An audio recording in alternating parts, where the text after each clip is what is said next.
Italy visa 2026-এর form fill আপের সময় শেষ। আমি এখন ইতালির ওয়েবসাইটে আছি। যে ওয়েবসাইট থেকে আমরা আপনাদেরকে দেখাবো। মূলত দেখেন এখানে কিন্তু খুব সুন্দরভাবে লেখা আছে।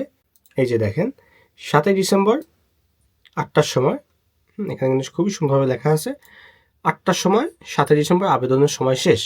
এখন কিন্তু 8টার বেশি বাজে, আপনারা এখানে টাইম দেখলেই বুঝতে পারবেন। এখানে দেখেন এখন 8টা 38 বাজে। সো অলরেডি সময় শেষ। এখানে কিন্তু সার্ভার খুবই সুন্দরভাবে উল্লেখ করা আছে। এতক্ষণ আমি আপনাদেরকে লাইভে এই জিনিসটা পুরো লাইভ দেখাইছি, কারণ আমি প্রায় 1 ঘন্টা লাইভ করছি। লাইভে কিন্তু আপনাদেরকে দেখাইছি বিষয়গুলো নিয়ে, কারণ অলরেডি দেখেন এখন অনেক দালাল চক্র কিন্তু অনেক প্রতারক চক্র আপনাদেরকে বলতেছে ইতালি সার্ভার খোলা আছে। দেখেন সার্ভার তো খোলা আছে, বাট আপনার কাছে আবেদনের ফর্ম ফিল আপের সময় নেই। এখানে দেখেন এখানে কিন্তু যে তারিখটা লিখে দিছে সেই তারিখটাই কিন্তু এদেশে দিছে, কারণ ইতালির গভর্নমেন্ট যখন আপনাকে একটা নির্দিষ্ট সময় দিয়ে দিয়েছে যে 23শে অক্টোবর থেকে সকাল 9টা থেকে 7ই ডিসেম্বর রাত 8টা পর্যন্ত আপনি আবেদন করতে পারবেন। ইতালির সরকার এখানে লেখা দিচ্ছে ওয়েবসাইটে দিয়ে।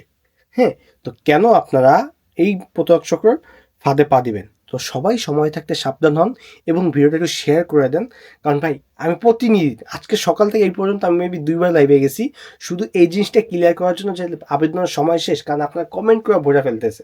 হ্যাঁ, সো আমি বারবার এই লাইভে, তো এখন আমি ভিডিও দিতেছি এই কারণেই আপনি শেয়ার করে দিন, যাতে আপনার শেয়ারে আরেকজন দেখতে পারে, তার উপকৃত হয়। কারণ আমি আপনাকে ডিরেক্ট ওয়েবসাইট থেকে দেখাই দিই আবারও আপনাদের বোঝার ক্ষেত্রে।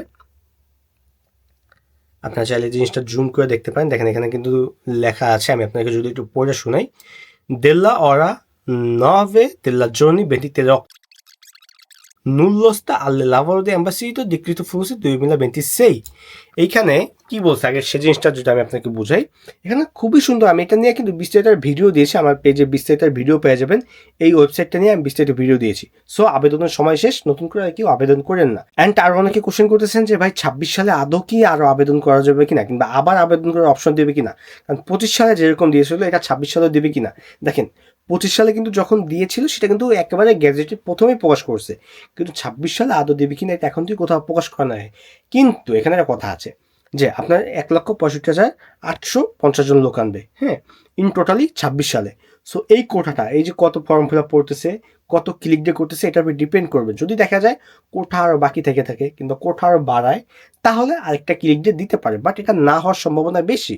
কারণ যদি ক্লিক ডে দেয় সেটা আগে থেকেই ঘোষণা দিয়ে রাখে, বাট এখন যদি ঘোষণা দেয় না হওয়ার চান্সই বেশি। তো সবাই প্রিপারেশন নেন 27 সালে, কিংবা যাদের ফ্যামিলির লোক এটা এখানে আছে তারা বেবি সিটারের কাজে কিন্তু আসতে পারেন। বেবি সিটারে যদি তাদের ফ্যামিলির বাচ্চা কাচ্চা থাকে, তাহলে বেবি সিটারের কাজ কিন্তু সারা বছর আবেদন করতে পারবেন। সো এইটা কিন্তু অনেক বড় একটা জালিয়াতি শুরু হইতেছে এই বেবি সিটারের কাজ। কারণ এটা নিয়ে আরও বিস্তারিত ভিডিও চাইলে কমেন্টে জানান, আমি সব বিষয়ে বিস্তারিত ভিডিও বানানোর চেষ্টা করবো। সবাই ভালো থাকবেন, সুস্থ থাকবেন।